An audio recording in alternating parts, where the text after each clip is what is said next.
Hello, everybody, and welcome to Essig Pool Talks. My name is Haley Loughran, and I have the privilege of being with Mr. Ed Rodriguez. How are you today? I'm doing good. And yourself? Good. Super excited to be here. I think the whole purpose of this content is to educate our viewers. Today, we're going to discuss, really what goes into the importance of picking the right pool contractor. Right. Ed, what do you think is a key point to look into when picking a pool contractor? There's a bunch of them, but you have to realize from the beginning that whoever you pick to build your pool is the manufacturer of your pool. They're going to build it the way that they decide to build it. And that can be good or that can be bad. So there's a number of different things you want to look at. So what kind of things would you look into as a consumer looking into building a pool? There's a history of a lot of pool companies going out of business down here. Happens all the time. They're just underfunded and they go out of business. So a key aspect is going to be their financial stability. And there's different ways that you can try to assess that. One is seeing if they have a showroom. Go to the showroom or go to wherever their operations are and get a feel for it.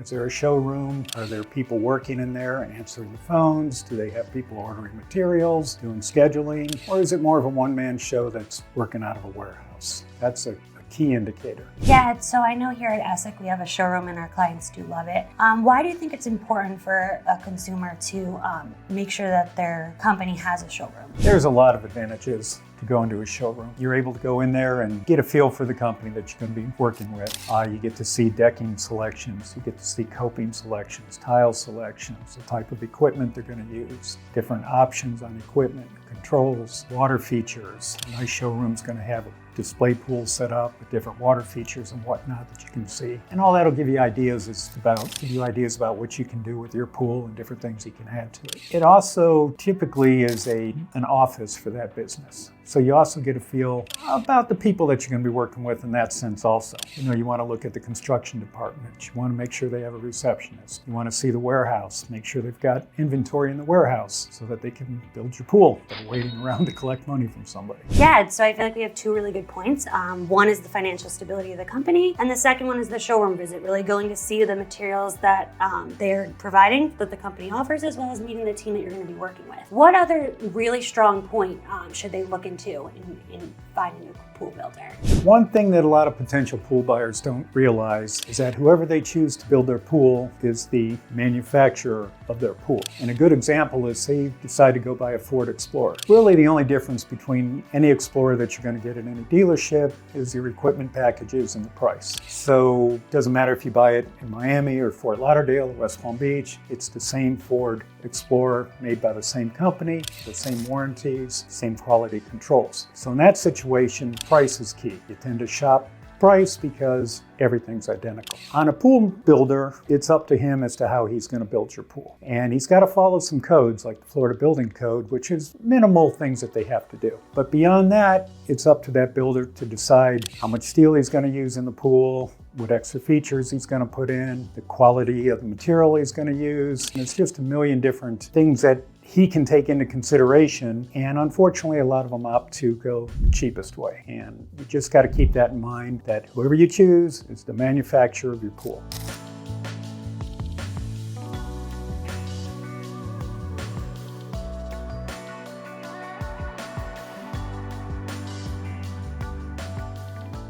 Thank you, Ed. Those are three crucial points in looking for a pool builder.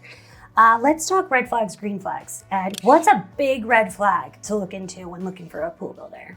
One big red flag is if you get a proposal to build your pool that seems too good to be true. It probably is. There's minimum cost to build a good pool, and all your professional builders are going to end up in the same general price range. And if it looks too good to be true, again, it probably is, and you're going to be very disappointed at the end. That makes perfect sense. Is there any other red flags you think that a consumer should look into? Another big red flag is if the contractor you're speaking with is suggesting that you do the work without a permit. The permit is there to protect you. There's going to be inspectors out there on the job site making sure that things are done at least to minimum codes. If they're pushing to do it without a permit, huge red flag. Run. Another big red flag is if they've changed your name a number of times in a relatively short period of time. A lot of times what that indicates is that maybe they went through some bankruptcy and they reopened under a similar name or a different name under the same ownership and the same financial situation, same management, and likely to have the same outcome. The CBPR in Florida governs all the contractor licensing. And we're going to share a link below, which you can check out, and do your research. Do your research, do your research. It's so important if you're hiring a pool contractor. Those are some big red flags and some great informative information. Thank you. And what are some green flags? What are some good things to look for in buying? I think if this is partially a red flag, green flag.